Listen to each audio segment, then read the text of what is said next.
Hello வணக்கம். இன்னைக்கு நம்ம மாஸ் ஸ்பீக்ல பார்க்க போற படம் பிரபுதேவா சார் நடிச்சு வெளிவந்த ஜாலியோ ஜிம்கானா. இந்த படத்த சக்தி சிதம்பரம் சார் டைரக்ட் பண்ணியிருக்காரு. இந்த படத்த வந்து ஒரு காமெடி மூவி. இது பியூரா ஒரு காமெடி மூவி எப்படி இருக்குமோ, அந்த ஆஸ்பெக்ட்ல எடுக்கப்பட்ட படம் தான் இது. இந்த படத்தோட கதை என்ன அப்படின்றத லைட்டா பார்க்கலாம். படத்தோட ஆரம்பத்தில ஹீரோயின் அவங்க என்ன பண்றாங்கன்னா, ஒரு பெரிய ஹோட்டல் பிசினஸ் ஆரம்பிக்கிறாங்க. அந்த ஹோட்டல் பிசினஸ்ல இவங்களுக்கு ஒரு நெருக்கடி வருது. என்னன்னு பார்த்தீங்கன்னா, ஒரு பெரிய அரசியல்வாதி ஒரு பெரிய ஆர்டர் லட்சக்கணக்கான ஒரு ஆர்டர் ஒண்ணு குடுத்து நல்லா சாப்பிட்டுட்டு, நல்லா பில்ல குடுக்காம ஏமாத்திட்டு போயிர்றாரு. இத அவங்க அந்த காச வாங்குறதுக்காக முயற்சிகள் எடுக்குறாங்க. அந்த காச வாங்க முயற்சிகளுக்கு எல்லாமே தோல்வி அடையுது. இந்த தருணத்தில அவங்க வந்து, சரி நம்ம கோர்ட்டுக்கு போயாவது இந்த காச வாங்கலாம் அப்படின்னு சொல்லிட்டு முயற்சி பண்ணும்பொழுது, ஒரு அட்வொகேட்ட பார்க்கலாம்னு சொல்லிட்டு முடிவெடுக்கிறாங்க அவங்க குடும்பமா. அந்த குடும்பமா சேர்ந்து அந்த அட்வொகேட்ட பார்க்கறதுக்காக போறாங்க. அந்த அட்வொகேட் தான் நம்ம படத்தோட கதாநாயகன் பிரபுதேவா. அந்த கதாநாயகன அவர பார்க்க போம்போது, அவங்க நேர்மை, நியாயம் அப்படின்ற அட்வொகேட் அப்படின்றதுனால தான் அவங்க பார்க்கறதுக்காக போறாங்க. அவங்க போறதுக்கு முன்னாடியே அந்த அட்வொகேட்ட வேற யாரோ போட்டு தள்ளிர்றான்.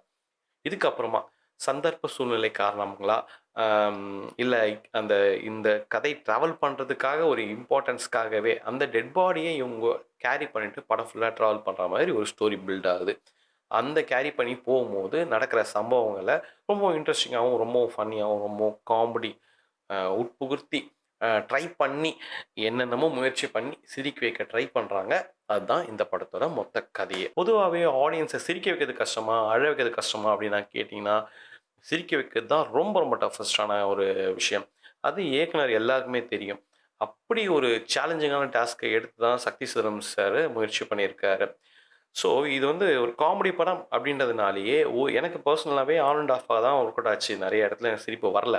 அதிலும் குறிப்பா, ஆதவன் உள்ள வரக்கூடிய அந்த சீன சீக்வென்ஸா இருக்கட்டும், இல்ல இந்த பிணத்த வச்சுட்டு ஒரு படபட பாருங்க பார்த்தீங்களா? அதனால அந்த கான்சிக்வென்சஸ் நெறைய நடக்கும். ஸோ அந்த விஷயங்கள் எல்லாமே ஒரு சில காமெடி சீன்ஸ் ஒர்க் அவுட் ஆச்சு. ப்ராப்பரா ஒர்க் அவுட் ஆச்சுன்னு சொல்றது வந்து இதுக்கு அந்த சீன் வந்து கொஞ்சம் எலிவேட் ஆச்சு.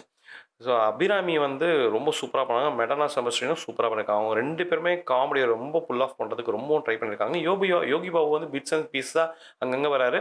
அவரு வர அந்த ஒரு சில சீன் தான் முடிஞ்ச அளவுக்கு டைமிங்கா ஒரு சில காமெடி அப்படியே ஸ்பிட் பண்ணி விடுறாரு. அதெல்லாம் ஓகே ஒர்க் அவுட் ஆகுது. Yogi Babu scene okay. பிரபுதேவா பொறுத்தவரைக்கும் இந்த படம் தான் அவரோட கரியர்லயே ரொம்ப கஷ்டப்பட்டு நடிச்ச படமா இருக்கும்.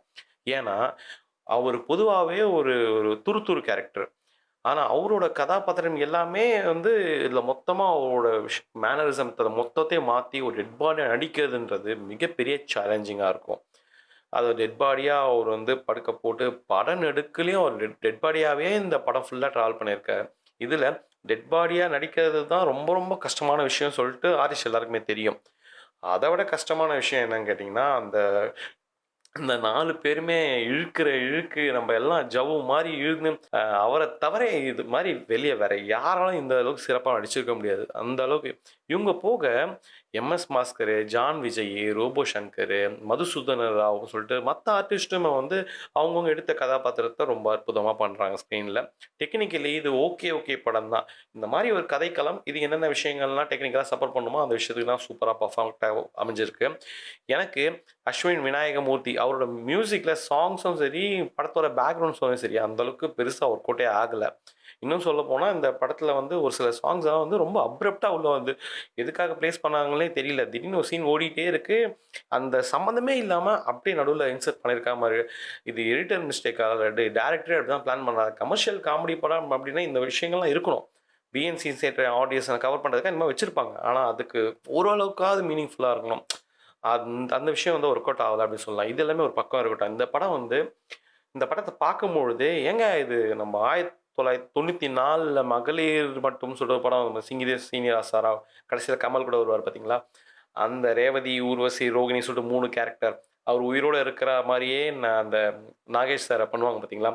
அந்த சீன் அப்படியே நம்மளுக்கு தெரியும். அதே மாரி தான் அந்த படம் ஃபுல்லாவே ஓடுது. ஆல்ரெடி அந்த படத்துல தான் இன்ஸ்பயர் ஆயிருக்காங்க. நம்ம ட்ரெய்லர் வரும்போது இது நல்லா தெரியும் எல்லாருக்குமே. உண்மை என்ன அப்டின்னா, 1989ல ஒரு அமெரிக்கன் பிளாக் காமெடி படமா வெளிவந்த வீக்கெண்ட் அட் பர்மிஸ் அப்டின்னு சொல்லிட்டு ஒரு படம் ஒண்ணு இருக்கு. அந்த படத்த தான் அந்த சிங்கீதம் சீனிவாச ராவ் படத்துக்கே ஒரு இதுவா இருந்தது, இன்ஃப்ளூயன்ஸா இருந்தது. அங்கருந்து ஒரிஜினல் வெர்ஷன் எடுத்து தான் இன்ஸ்பயர் பண்ணப்பட்ட படம் தான் மகளிர் மட்டும். ஸோ, அதுக்கப்புறம் இன்ஸ்பயர் ஆயி எடுத்த படம் தான் இந்த படம், ஜாலியோ ஜிம்கானா. இந்த படமும், அந்த படமும் சரி எல்லாமே விதை வந்து அந்த மெயினான படம் தான். இது வந்து பார்த்தீங்கன்னா, ஒரு ஒரு கமர்ஷியல் காமெடி மூவி. ஒரு பெர்ஃபெக்ட்டான படம் தான் வச்சுக்கலாம். இந்த படத்தோடைய ஆரிஜின் வந்து என்னன்றது தெரிஞ்சுக்கணும்ல. அதுக்காக தான் நான் அத சொல்றேன். ஒரு காமெடி படம் அப்படின்றது வந்து ஒரே மாரி எல்லாருக்கும் ஒர்க் அவுட் ஆகுன்றது எந்த நியதியும் கிடையாது. எனக்கு சுத்தமாவே பிடிக்கல அப்படின்னு சொல்ல ஒரு படம், ஒரு சில பேருக்கு நல்லா தான் இருந்தது அப்படின்னு சொல்லிட்டு ஒரு டிஃபரெண்ட் ஆஃப் ஒப்பீனியன் இருக்கும். எனக்கு இந்த படம் ஒர்க் அவுட் ஆச்சு. ஒரு சில இடத்துல சிரிச்சேன். இதுவா காமெடி அப்படின்னு சொல்லிட்டு சொல்றதும் ஒரு சில ஆடியன்ஸ் இருப்பாங்க. ஆனா ஒரு சில பேரோட பார்வையில ஒரு காமெடின்றது டிஃப்ரெண்ட் டிஃப்ரெண்ட் பெர்ஸ்பெக்டிவ் இருக்கும். எனக்கு இது ஒர்க் அவுட் ஆச்சு. இது காமெடி படம் அப்படின்னு எடுத்துட்டா கூட, இன்னுமே ரைட்டிங்ல காட்சிகள சுவாரஸ்யமா அமைச்சுக்கிறதுக்கு சக்தி சிதம்பரம் சார் இன்னும் கொஞ்சம் எஃபோர்ட் எடுத்திருக்கலாம் அப்படின்னு சொல்லிட்டு எனக்கு தோணுச்சு. இது வந்து எல்லாமே போக ஒரு காமெடி படத்த லாஜிக்ன்றது எதிர்பார்க்கவே கூடாது அப்படின்றது நமக்கு தெரியவா தெரியும். ஆனாலும் இது வெள்ளைக்காரன் பிரியாணி கடை, அதுக்கு நான் அடிமைங்க. அதனாலேயே பிசினஸ் க்ளோஸ் ஆயிடுச்சுன்றதுனால என்னோட போலீஸ் ஸ்டேஷன் ஆப்போசிட்லயே நான் ஒரு லேண்ட வாங்கியிருக்கேன் அப்படின்னு சொல்லிட்டு ஒரு போலீஸ்கார் சொல்றா பார்த்தீங்களா அபிராமி கிட்ட. அந்த சீன்லாம் பார்க்கும்போது கொஞ்சம் ஓவரா தான் போயிட்டோமோ அப்படின்ற மாரி ஃபீலிங் தான் எனக்கு வந்தது. மொத்தமா இந்த படம் எப்படி இருக்குன்னு கேட்டீங்கன்னா, பி அண்ட் சி சென்டர் ஆடியன்ஸ்க்கு ரொம்ப ரொம்ப ஃபோக்கஸ் பண்ணி எடுக்கப்பட்ட படம் தான் இந்த படம். அவங்களுக்கு இந்த படம் வந்து இன்னுமே கொஞ்சம் பெட்டரா ஒர்க் அவுட் ஆகுறதுக்கு வாய்ப்புகள் இருக்கு. நம்ம பொறுத்தவரைக்கும் என்னப்பா இது ஓகேவான படமா தான் நான் சொல்லுவேன். ஸோ அடல்ட் கன்ட்ட பொறுத்தவரைக்கும் இந்த படத்துல எதுவுமே கிடையாது. ஃபேமிலியோட பார்க்கக்கூடிய ஒரு கமர்ஷியல் என்டர்டெயின்மென்ட் காமெடி மூவி. ஒரு நல்ல டைம் பாஸ் வேணும் அப்படின்னு நினைச்சீங்கன்னா, இந்த படத்த தியேட்டர்ஸ்ல போய் பாருங்க. கண்டிப்பா உங்களுக்கு சிரிப்பு வரும். படம் ஃபுல்லா இல்ல. அட்லீஸ்ட் அங்கங்க. ஒரு 10 மினிட்ஸ்க்கு ஒன்ஸ் நீங்க சிரிப்பீங்க. அந்த மாரி மொமெண்ட்ஸ் எல்லாம் இந்த படத்துல இருக்கு. ஓகே. இதே மாரி ஒரு சூப்பரான படத்தோட, சூப்பரான ரிவ்யூவோட உங்கள அடுத்த வாரம் சந்திக்கிறேன். Bye from Prasanna. Thanks for வாட்சிங் மாஸ்டர்பீஸ் ஸ்பீக். பாய். எனக்கு வேற வேலை இல்ல போடா